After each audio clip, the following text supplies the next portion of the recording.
Welcome to வெந்தய kitchen. இன்றைக்கி நாம் சின்ன வயசில் எல்லாருக்கும் ஃபேவரட்டான தேன் மிட்டாய் எப்படி செய்கிறதுன்னு பார்க்க போகிறோம். வாங்க எப்படி செய்கிறதுன்னு பார்க்கலாம்.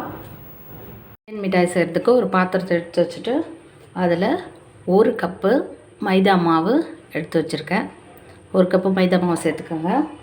1 கப்பு மைதா மாவுக்கு ஒரு 1/4 கப் அளவு தயிர், 1/4 கப்பு தயிர் சேர்த்துட்டு அது கூட ஒரு 1/4 டீஸ்பூன் பேக்கிங் சோடா சேர்த்துக்கணும். பேக்கிங் சோடா சேர்த்துட்டு எல்லாத்தையும் நல்லா மிக்ஸ் பண்ணிடலாம். இப்போ இதெல்லாம் நல்லா மிக்ஸ் பண்ணி எடுத்துக்கணும். மிக்ஸ் பண்ணிவிட்டு அது கூட நம்ம கொஞ்சம் கொஞ்சமாக தண்ணி விட்டு நம்ம பிசைஞ்சு எடுத்துக்கணும்.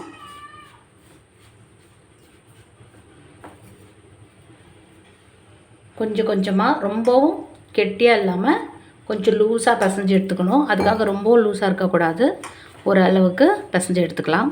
இந்த மாதிரி பிசைஞ்சு எடுத்துக்கலாம். மாவு இந்த பதத்துக்கு பிசைஞ்சு எடுத்தாச்சு. இது கூட ஃபைனலாக நாம் ஆயில் சேர்த்துக்கணும். கொஞ்சமாக எண்ணெய் சேர்த்து நல்லா கோட் பண்ணிவிட்டு ஒரு 1/2 hour இதை ரெஸ்ட்டில் விட்டுறணும். ஒரு 1/2 hour ரெஸ்ட்டில் இருந்துட்டு அப்புறம் நாம் எடுத்து அதை சப்பாத்தி மாவு மாதிரி விரித்து சின்னதாக நம்ம கட் பண்ணி நம்ம பொரித்து எடுத்தால் சூப்பரான தேன் மிட்டாய் ரெடி ஆகிடும். இப்போ இது ரெஸ்ட்டில் வச்சிடலாம். செய்கிறதுக்கு இப்போ சக்கரை பாகு ரெடி பண்ணிடலாம். ஸ்டவ் பற்ற வச்சுட்டு ஒரு பேன் வச்சுருக்கு. அதில் 1 கப்பு மாவு எடுத்துருமா, 1 கப்பு சர்க்கரை, 1 கப்பு சர்க்கரை ஆட் பண்ணிவிட்டு அதில் 1 கப் அளவு தண்ணி நம்ம ஆட் பண்ணிக்கலாம். எவ்வளோ சர்க்கரை எடுக்கிறோமோ அதே சர்க்கரை அளவு தண்ணி ஆட் பண்ணிவிட்டு கம்பி பதம், ஒரு கம்பி பதம்லாம் வர தேவையில்லை. ஒரு அளவுக்கு கொதிச்சுட்டு லைட்டாக ஒட்டுற அளவுக்கு வந்தால் போதும். அப்போ தான் தேன் மிட்டாயில் அந்த நல்லா அப்சர்வ் பண்ணோம். அதனால் மீடியமான பாகு வந்தால் போதும். இப்போ காய்ச்சி எடுத்துக்கலாம். இப்போ சர்க்கரை பாகு நல்லா கொதிக்குது. இந்த நல்லா கொதிக்கிற ஸ்டேஜில் நம்ம இது ரொம்ப கம்பி பதம் வரக்கூடாது. ஓரளவுக்கு தொட்டு பார்த்தா நமக்கு பிசு கொஞ்சமாக லைட்டாக ஒட்டுற பதம் வந்தால் போதும். அந்த மாதிரி எடுத்தால் தான் தேன் மிட்டாயில் நல்லா இந்த சிரப் உள்ளே நல்லா ஊறிட்டு நல்லா ஜூஸியாக இருக்கும். அவ்வளோதாங்க, சக்கரை பாகு ரெடி ஆகிடுச்சு. இந்த ஸ்டேஜ் ரொம்பவும் கம்பி பதம்லாம் வர தேவையில்லை. கொஞ்சம் ஒட்டினா பாருங்கள், இந்த மாதிரி விடணும். இந்த மாதிரி லைட்டாக இந்த கம்பி பதம் வர மாதிரி வரணும். அவ்வளோதான், அந்த பதம் போதும். அப்போ தான் தேன் மிட்டாயில் அப்சர்வ் ஆகும். இப்போ நிறுத்திட்டு அதுக்கு முன்னாடி நாம் இதில் கொஞ்சம் எலுமிச்சம்பழச்சாறு சேர்த்துக்கலாம். கொஞ்சமாக பிழிஞ்சு விட்டால் அதாவது பாகு கெட்டிப்படாது. அதனால் லைட்டாக எலுமிச்சஞ்சாறு விட்டாச்சு. இப்போ நாம் இதை மூடி வச்சிடலாம். ஸ்டவ் ஆஃப் பண்ணிவிட்டு நாம் இப்போ இனிமேல் தேன் மிட்டாய் ரெடி பண்ண வேண்டியது தான்.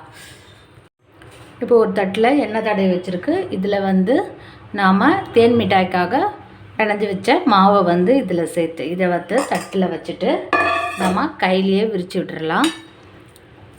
இப்படி கையிலையே கொஞ்சமாக எண்ணெய் கையில் தடவிக்கிட்டு கொஞ்சமாக எண்ணெய் தேய்ச்சிக்கோங்க. கையில் தேய்ச்சிட்டு நல்லா இந்த மாதிரி பண்ணிவிட்டு கொஞ்சமாக, ரொம்ப மெலிசாக வேண்டாம், இந்த அளவுக்கு நம்ம விரித்து விட்டுட்டு நல்லா அதை ஒரு சின்ன மூடி, ஏதாவது வாட்டர் பாட்டில் மூடியோ இல்லை ஏதாவது ஒரு கட்டர் வச்சுட்டு நாம் ரவுண்ட் ஷேப்பில் கட் பண்ணி எடுத்துட்டு அதுக்கப்புறம் எண்ணெயில் பொரிக்கணும். எண்ணெயில் பொரித்து எடுத்துட்டு சக்கரை பாகில் போடணும். நான் இந்த தேன் மிட்டாயில் கலர் சேர்க்கல. கலர் வேணும்னா நம்ம ஆரஞ்சு கலர் இதான் சேர்த்துக்கலாம். நான் இந்த மாதிரி ஒரு வாட்டர் பாட்டில், சின்ன வாட்டர் பாட்டில் மூடியை எடுத்திருக்கேன். அதை வச்சுட்டு நாம் இப்படி சின்னதாக நமக்கு தேவையான ஷேப்பில் இப்படி எடுத்துக்கலாம். பாருங்கள், இந்த மாதிரி எடுத்து வச்சுக்கோங்க.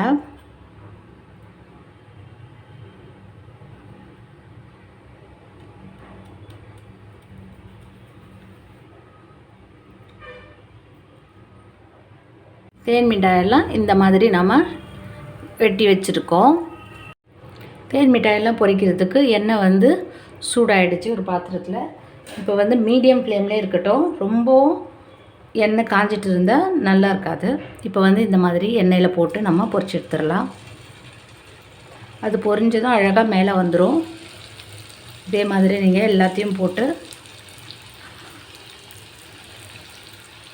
கொஞ்ச நேரம் பொறுமையாகவே இதை செய்யணும்.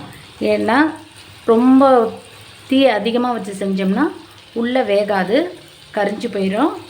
உள்ளேயும் நல்லா வேகாது. அதனால் நீங்கள் பொறுமையாகவே செய்யுங்க. இந்த மாதிரி நல்லா கிறிஸ்பியாக வரணும். அந்த அளவுக்கு நாம் மெதுவாக குலாப் ஜாமுன்லாம் எப்படி பொரிப்போமோ அதே மாதிரி இப்படி சுற்றி விட்டு நல்லா பொரித்து எடுத்துக்கோங்க. உங்களுக்கு கலர் வேணும்னா ஆரஞ்சு கலர் வேணும்னா அந்த மாதிரி ஃபுட் கலர் சேர்த்துக்கலாம். நான் இன்றைக்கி கலர்லாம் எதுவும் சேர்க்கலை. தேன் மிட்டாயில் நல்லா பொரிஞ்சிருச்சு. இப்போ வந்து நாம் இதுக்கு ஒரு கலர் நல்லா சேஞ்ச் ஆச்சு, நல்லா கிறிஸ்பி ஆகிடுச்சு. இப்போ இந்த ஸ்டேஜில் நாம் எடுத்துடலாம்.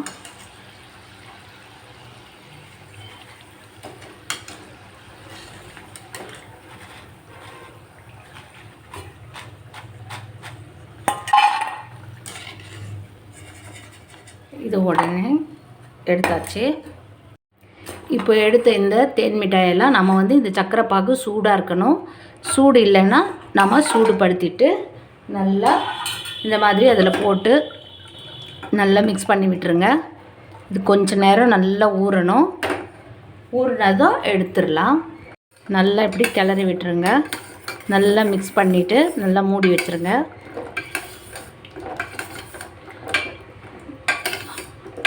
நம்ம அதுக்குள்ளே இன்னும் இருக்கிற நல்லா தேன் மிட்டாயை நல்லா பொரிச்சிட்டு எல்லாத்தையும் இதை மொத்தமாக சேர்த்து வச்சுட்டு நல்லா ஊறினதும் எடுத்துகிட்டு சக்கரை பாகில் நல்லா ஊறிடும். சக்கரை பாகெல்லாம் இதை அப்சர்வ் பண்ணிவிடும். சூடாக இருக்கணும்.